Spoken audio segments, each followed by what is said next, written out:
Bismillahirrahmanirrahim. Assalamualaikum warahmatullahi wabarakatuh. Alhamdulillah teman-teman, kita bisa berjumpa kembali kesempatan pagi hari ini. Insyaallah kita akan melanjutkan bab yang kedua, yaitu tentang menggambar ragam hias. Apa yang akan kita pelajari? Pada bab ini kita akan belajar menggambar ragam hias figuratif, geometris, fauna, flora beserta motif, pola atau susunan, kemudian alat dan bahan untuk menggambar, prosedur menggambar, dan teknik menggambar. Baik, kita lanjutkan ke poin-poin yang akan kita bahas. Teman-teman bisa mengakses lengkap materi di buku PDF yang Ustadz bagikan nanti ya. Baik, yang pertama pengertian ragam hias. Ragam dan hias atau ornamen merupakan bentuk karya seni rupa yang sudah berkembang sejak zaman prasejarah Indonesia. Indonesia sebagai negara kepulauan memiliki banyak ragam hias. Nah, ini adalah sebuah fakta yang tidak bisa kita hindari, bahwasanya Indonesia memiliki jutaan, ribuan budaya, bahasa, dan juga yaitu dalam hal karya seni rupa ya, termasuk ragam hias. Berbeda antara ragam hias di Bali dengan di Papua, atau dengan di Sunda, atau dengan Banyumas. Bahkan di antara di dalam provinsi itu sendiri berbeda ya, antara contohnya batik Banyumas dengan batik Pekalongan itu memiliki pola yang berbeda. Nah, itu tentang ragam hias. Kemudian motif ragam hias. Yang pertama motif flora atau vegetal. Ini sesuai dengan katanya motif hias flora. Flora itu adalah tumbuhan ya.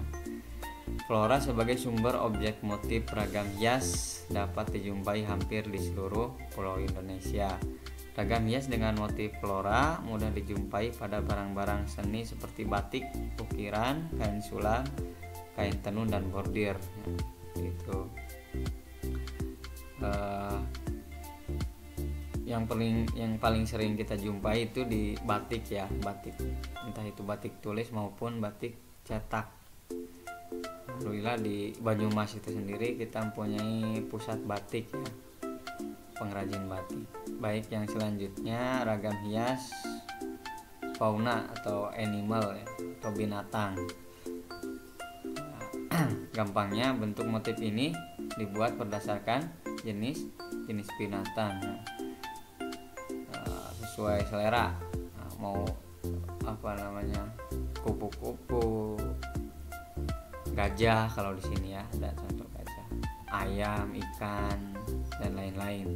Dalam membuat ragam hias motif hias animal bisa digabung dengan motif hias vegetal atau motif geometrik. Sebagai contoh, untuk menggambar ragam hias dengan motif burung dilakukan langkah-langkah sebagai berikut. Nah, ini kalau misalkan kita membuat motif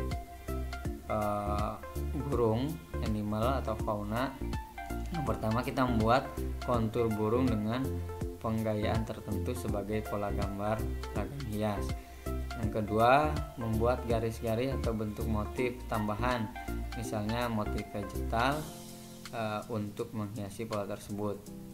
Yang ketiga, kita padukan dengan warna.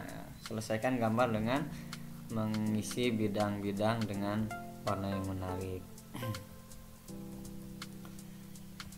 Selanjutnya, ragam hias geometris merupakan motif hias yang dikembangkan dari bentuk geometris dan kemudian dikembangkan, bisa dipadukan sesuai dengan selera dan imajinasi pembuatnya. Jadi di sini kita bisa membuat pola garis-garis ya untuk membuat sebuah ragam hias geometris. Ini berdasarkan dengan kemampuan imajinatif masing-masing pembuat karya seni ragam hias geometris. Misalkan teman-teman mau membuat pola berbentuk mobil ataupun gedung gitu ya. Baik, selanjutnya ragam hias figuratif. Ragam hias figuratif merupakan objek manusia yang digambar. Nah, kalau ini adalah prinsipnya, objek yang digambarnya adalah manusia itu ya dasarnya, tapi mendapatkan pengayaan bentuk, ada variasi-variasinya. Ragam hias figuratif biasanya terdapat pada bahan tekstil maupun bahan kayu. Proses pembuatan dapat dilakukan dengan cara menggambar. Yang ketiga atau yang C, pola ragam hias. Bentuk ragam hias umumnya memiliki pola atau susunan yang diulang-ulang pada bentuk ragam hias yang lain. Pola yang ditampilkan dapat berupa pola ragam hias yang teratur, terukur, dan memiliki keseimbangan. Pola ragam hias geometris dapat ditandai dari bentuk seperti persegi empat ya, zigzag, garis silang, segitiga, dan lingkaran. Pola bidang tersebut merupakan pola geometris yang terbentuk teratur. Bentuk lain dari pola geometris adalah dengan mengubah susunan pola ragam hias menjadi pola ragam hias tidak beraturan dan tetap memperhatikan dari segi estetika atau keindahan. Teknik menggambar ragam hias. Gambar ragam hias sangat bervariatif, ada yang diambil dari flora, fauna, manusia, dan bentuk-bentuk geometris. Bentuk gambar ragam hias dapat berupa pengulangan maupun salur-saluran ya. Pada saat kalian ingin menggambar ragam hias, berapa aturan yang harus diperhatikan. Nah, ketika teman-teman mau membuat seni rupa ragam hias ya, hal-hal berikut harus dipahami. Yang pertama, perhatikan pola bentuk ragam hias yang akan digambar. Yang kedua, persiapkan alat dan media gambar. Yang ketiga, tentukan ukuran pola gambar yang akan dibuat. Yang keempat, buat sketsa salah satu kotak atau bidang yang telah dibuat sebelumnya. Yang kelima, buat bentuk yang sama, bisa jiplak pada bidang yang lain atau bagian yang lain. Yang terakhir, warnai gambar. Ya, jadi yang pertama adalah perhatikan pola bentuk ragam hias yang akan digambar. Ini polanya pola apa ya. Bisa juga di awal ini kita menentukan bentuknya mau flora atau fauna atau geometris. Di sini penting. Yang kedua, alat dan bahannya harus kita siapkan terlebih dahulu.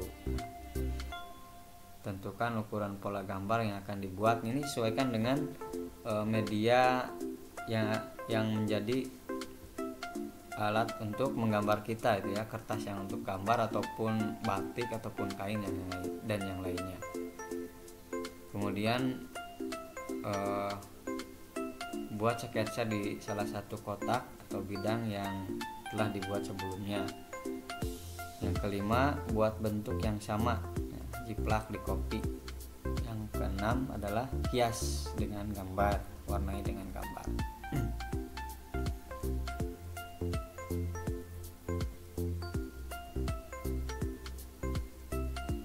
Baik teman-teman, selanjutnya kita akan membahas tentang menggambar ragam hias flora. Ragam hias flora dapat kita lihat di berbagai macam benda atau barang ya. Gambar ragam hias flora memiliki bentuk dan pola yang beraneka ragam dan tentu saja menyesuaikan daerah masing-masing. Ragam hias dapat diambil dari objek daun tunggal lalu dapat distilasi ya. Distilasi sesuai dengan imajinasi dan kreativitas kita. Menggambar objek daun tunggal dapat dilakukan dengan beberapa tahapan sebagai stilasi dari gambar 2.11 di sini ya. Ini kita akan belajar untuk membuat ragam hias daun tunggal ya, atau ragam hias flora. Inilah langkah-langkahnya. Yang pertama, buatlah pola ragam hias yang akan digambar. Perhatikan komposisi pola ragam hiasnya seperti ini ya, bisa dilihat. Kemudian tetapkan letak objek gambar pada tempat yang sudah ditentukan. Letak daunnya, perhatikan. Yang ketiga, setelah letak daunnya kita taruh, kemudian selanjutnya kita memberikan hiasan warna ya, warna hijau daun. Selanjutnya menggambar ragam hias fauna. Bentuk ragam hias fauna memiliki keindahan dan keunikan yang sama dengan ragam hias flora atau vegetal. Berapa tahapan menggambar ragam hias fauna? Yang pertama adalah tentukan jenis fauna yang akan dibuat gambar ragam hiasnya. Misalkan kita sukanya kupu-kupu ya, atau ingin menggambar laba-laba boleh. Yang kedua, buatlah pola gambar ragam hiasnya ya, seperti tadi. Berilah warna pada hasil ragam hias tersebut. Nah, seperti ini.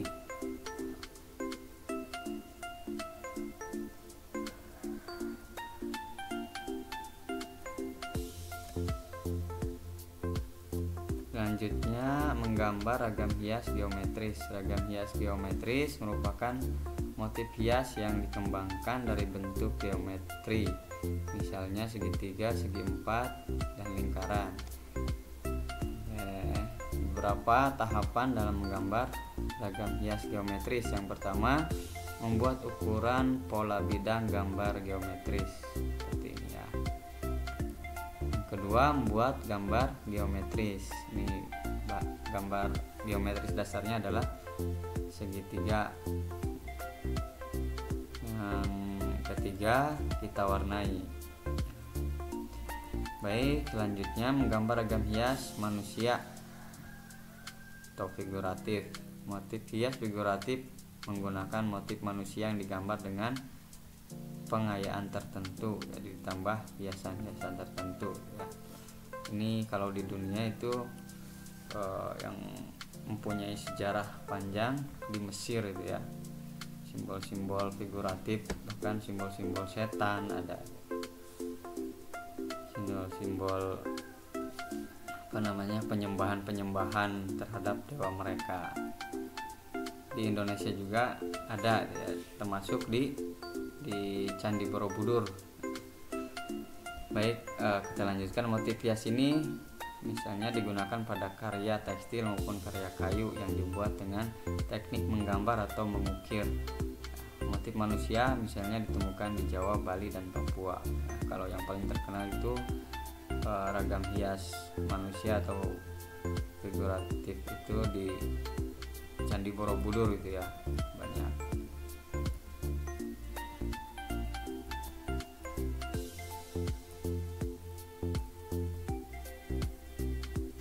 Baik, demikian yang bisa Ustaz sampaikan, mudah-mudahan ada manfaatnya. Kalau misalkan teman-teman ada pertanyaan, boleh ditanyakan di Google Classroom ataupun via WA ke Ustaz ya. Itu saja yang bisa saya sampaikan. Assalamualaikum warahmatullahi wabarakatuh.